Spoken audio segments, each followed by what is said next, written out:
श्री परमहंस परिव्राजकाचार्य टेंबे स्वामी यांचे गोष्टीरूप चरित्र. लेखिका सौ शिल्पा टेंबे. अभिवाचन सौ शिल्पा टेंबे. परमहंस परिव्राजकाचार्य श्री वासुदेवानंद सरस्वती टेंबे स्वामी महाराज की जय. श्रीराम अध्याय 26 भाग 1. महाराज गाणगापूरला 3 रात्र राहिले व येथून पुढे हुमणाबाद मार्गाने श्री गोदा काठावरील गंगाखेड येथे आले. येथेच महाराजांच्या पत्नी सौ अन्नपूर्णाबाईंचा आजार वाढून त्या निजधामाला गेल्या होत्या. स्वामी येथे येताच अनेक परिचित गुरुरायांच्या दर्शनार्थ भेटावयास आले. येथे महाराज दसऱ्यापर्यंत राहिले. मग त्यांच्या मनात आले की येथून श्री मन्नूरसिंह सरस्वती महाराजांच्या गावी कारंजास जावे व तेथेच चातुर्मास करावा. आजपर्यंत सर्वत्र संचार हा देवाच्या आज्ञेनेच झालेला होता. महाराज कारंजाला जाण्यास निघाले.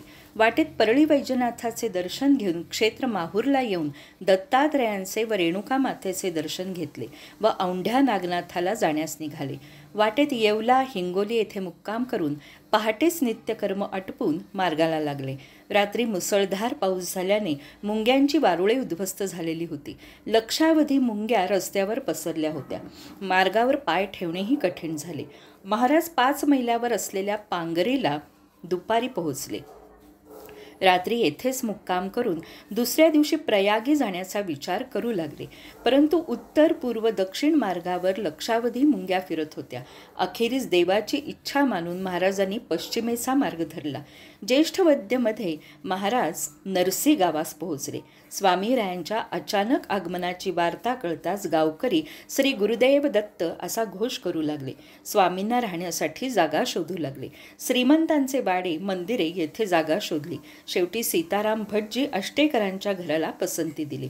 त्यांच्या दारी औदुंबर व अश्वत्थ वृक्ष होते. पावसाळा सुरू झाला होता. मुसळधार पावसामुळे कयाधू नदीचे पाणी वाढले होते.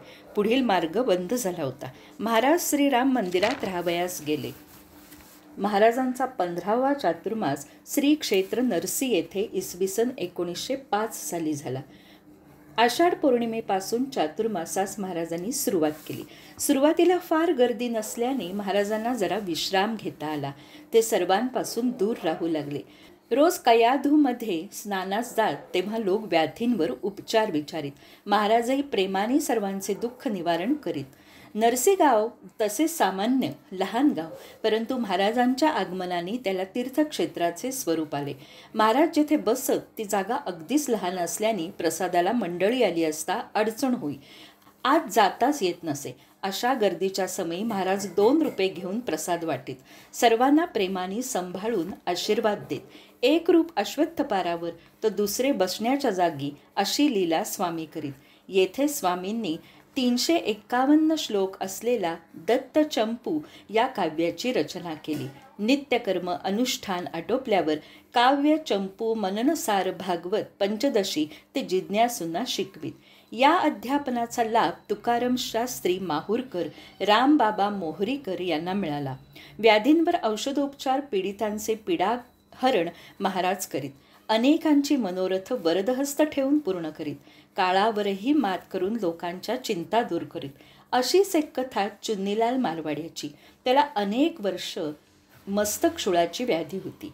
त्याला वाटलं महाराजांचा कृपाप्रसाद मिळाला तर व्याधी जाईल, म्हणून तो महाराजांच्या दर्शनाला आला व करुणा भागू लागला. महाराज त्याला म्हणाले, मी कोणी वैद्य नाही की साधू नाही. मला काही उपाय कळतही नाही. आपण चांगल्या वैद्याकडे जावे.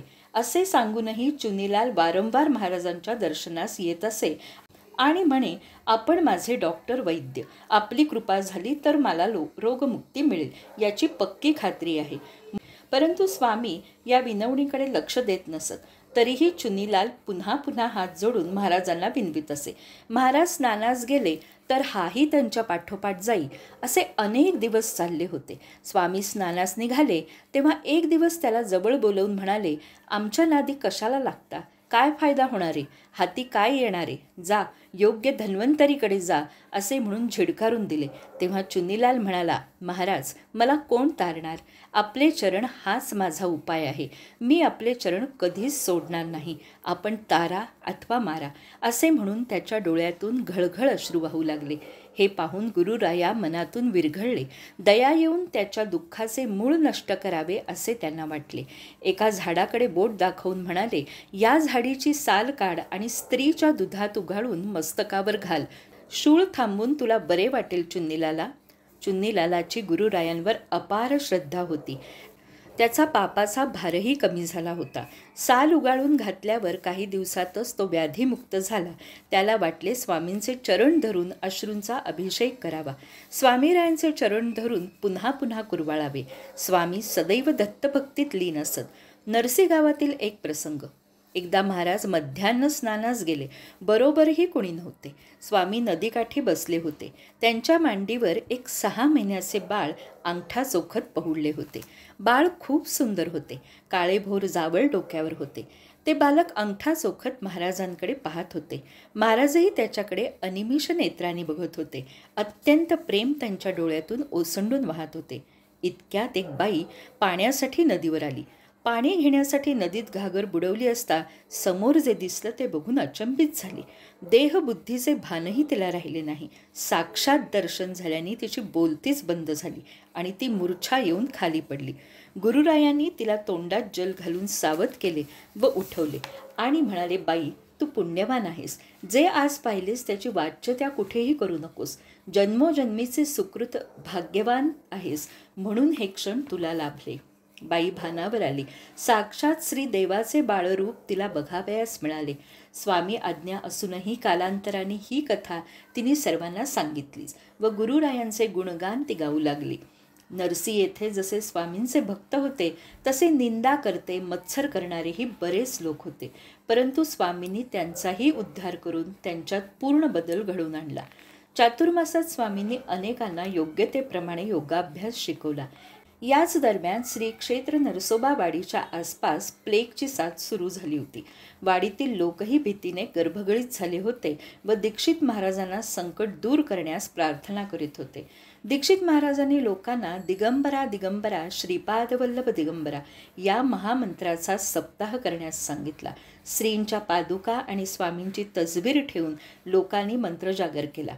ब्रह्मानंदांच्या मठामध्ये प्राणरक्षणार्थ जप, भजन, मंत्रजागर सुरू झाले व सारी हकीकत त्यांनी गुरुरायांना कळवली. सप्ताह संदर्भात ऐकून महाराज प्रसन्न झाले व संकट दूर होईल हा आशीर्वाद दिला. वाडीमध्ये प्लेग आलाच नाही. जोवर महाराजांचे चरणदर्शन होणार नाही तोवर जपजागर चालूच राहील. तरी स्वामींनी लवकर यावे असा निरोप देण्यात आला. जेव्हा गंगेला पाय लागतील तेव्हा परत तिकडे येणे होईल असे स्वामींनी पत्राने कळवले. लोक आतुरतेने स्वामीरायांच्या आगमनाची वाट पाहत होते. वाडीमध्ये पालखीच्या वेळी गुंडोपंत खोंबरे यांच्या हातून उत्सव मूर्ती खाली आली. या प्रसंगामुळे लोक घाबरून गेले. आगामी संकटाची ही सूचना आहे हे जाणून गुंडोपंत घाबरून गेले. ते महाराजांना भेटावयास गाणगापूरलास आले. तेथे महाराज भेटले नाहीत. ते नरसीस आहेत असे कळल्याने पुजारी मंडळी नरसीस गेली. महाराज तेथे भेटताच त्यांचे चरण धरून घडलेला प्रसंग महाराजांना सांगितला. स्वामींनी देवाशी संवाद साधला असता देव क्रोधायमान होऊन म्हणाले, नियमांची पुजारी मंडळी पायमल्ली करत आहेत. तू घालून दिलेले नियम न पाळता उलट वाडीमध्ये तुझीच निंदा होत आहे. पादुकांवरही अशुद्ध पदार्थ घालतात. नाकातील घाण बंद होत नाही. यांचे वर्तनच बिघडलेले आहे. मला तिथे कंटाळा आला आहे. यांना शासन झालेच पाहिजे. स्वामींनी देवाचे हे म्हणणे पुजाऱ्यांना सांगितले आणि म्हणाले, जे वर्तन चालू आहे ते सुधारावे. श्रींची मंगल सेवा करावी, अन्यथा परिणाम भयंकर होतील. नाहीतर तुमचा देव आणि तुम्ही, तुमचा जसा भाव असेल तसाच लाभ तुम्हाला मिळेल. जो परिणाम होईल तो तुम्हाला भोगावा लागेल. हे ऐकताच संकटाच्या भीतीने साऱ्यांच्या मुद्रा काळवंडल्या. साऱ्यांच्या हृदयाचे पाणी पाणी होऊन ते थरथरू लागले व स्वामींना विनवणी करू लागले, आपण सांगाल तसेच वागू, दिलेल्या वचनाला जागू, नियमांचा भंग न करता काटेकोरपणे वागू. श्रींनीही एक वेळ क्षमा करावी. यावेळेस सर्व पुजाऱ्यांची विनंती ऐकून महाराज त्यांना म्हणाले, झाल्या अपराधाची क्षमा मागून वर्तन सुधारून वचनांची पूर्ती करू असे आश्वासन द्या. अपराध क्षमापनार्थ करुणा त्रिपदी दररोज म्हणत जा. झाल्या अपराधाची श्री क्षमा करतील. तसे दयाळू ते नक्कीच आहेत. ते सर्वांचे रक्षण कल्याण करतील व अरिष्टांचे निरसन करतील. तेव्हापासून पालखी मागून सर्वजण करुणा त्रिपदी म्हणू लागले. नरसीमध्ये महादेव नावाचा एक न्हावी होता. तो स्वामी महाराजांचा परमभक्त होता. स्वामींना कुणीही स्पर्श केलेला चालत नसे. यामुळे कुणीही त्यांच्याजवळ जात नसे. सर्व त्यांच्यापासून दूर राहत असत. महादेवाच्या मनात मात्र तीव्र इच्छा होती की आपण श्रींची सेवा करावी, स्वामींच्या देहाला स्पर्श करून भाग्यवंत व्हावे, कृतार्थ व्हावे. पण हे कसे घडणार? परंतु देवालाच भक्ताच्या मनातील सारे कळते. भाद्रपद शुद्ध चतुर्थीला पुराण संपताच स्वामी म्हणाले, उद्या क्षौर करून सीमोल्लंघन करणे आहे. श्रींचे हे बोलणे ऐकून उद्या स्वामींना स्पर्श करून सेवा करण्याची इच्छा पूर्ण होणार हे जाणून महादेव मनात संतोषला आणि आपली ही इच्छा त्याने ब्राह्मणाकरवी स्वामीरायांना कळवली. भक्तांचे हे मनोगत स्वामी आधीच जाणून होते. महादेवास त्यांनी अनुमती दिली. ब्राह्मणेतर हिंदू वा मुसलमान, गरीब श्रीमंत या कशाचीच फिकीर स्वामी करत नसत. भक्ताची भक्ती हाच धर्म आणि भक्ताच्या मनीचा निष्पाप भाव पाहून स्वामी भक्ताला अनुमती दिली होती. इकडे महादेवाला मात्र रात्री शांत झोप लागली नाही. मध्येच जागा होऊन तो उठून बसे आणि विचार करी, धन्य उद्याचा दिवस, धन्य माझे भाग्य. दुसऱ्या दिवशी पौर्णिमा होती. महादेव पहाटेपासूनच उठून बसला आणि स्वामीरायांची वाट पाहू लागला की येईल माझा देव. स्वामींच्या स्पर्शाला मी भुकेला आहे. स्वामींची सेवा करण्यास मिळणे हेच मोठे भाग्य आहे. त्यांच्या नुसत्या स्पर्शाने माझा जन्मोजन्मीचा अभाव संपेल, हे सर्व मनाशीच चालले होते. आणि असे असतानाच महाराज बाहेर आले. महादेवासमोर आसनावर बसले. महादेवाच्या सर्वांगाला कंप सुटला. हात थरथरू लागले. वस्तारा हातून सुटेल की काय अशी भीती वाटू लागली. स्वामींच्या शरीराचा स्पर्श होता. अंगात शिरशिरी उठली. पण काही वेळातच भीती जाऊन उत्तम रीतीने त्यांनी क्षौर केले. महाराज सर्वत्र अनवाणीत जात असत. वाटेत काटेकुट्यातूनही चालावे लागे. त्यामुळे पायात काटे जाऊन त्यांनी घर केले होते. ते स्वामी चरण धुण्याचे भाग्य महादेवास मिळाले. त्याने स्वामींचे चरण अत्यंत हळुवारपणे धुतले व त्यांच्या चरणाचे तीर्थप्राशन केले. नंतर वस्त्राने पाय पुसून त्याने चरण अत्यंत हळुवारपणे धुतले व त्यांच्या चरणाचे तीर्थप्राशन केले. नंतर वस्त्राने पाय पुसून त्याने पायातील काटे काढण्यास सुरुवात केली. बोटामध्ये मृदुता आणून एक एक काटा तो काढू लागला. जवळजवळ 20 काटे त्यांनी काढले. स्वामींच्या स्पर्शाने त्याचा उद्धार झाला. अवधूत चिंतन श्री गुरुदेव दत्त.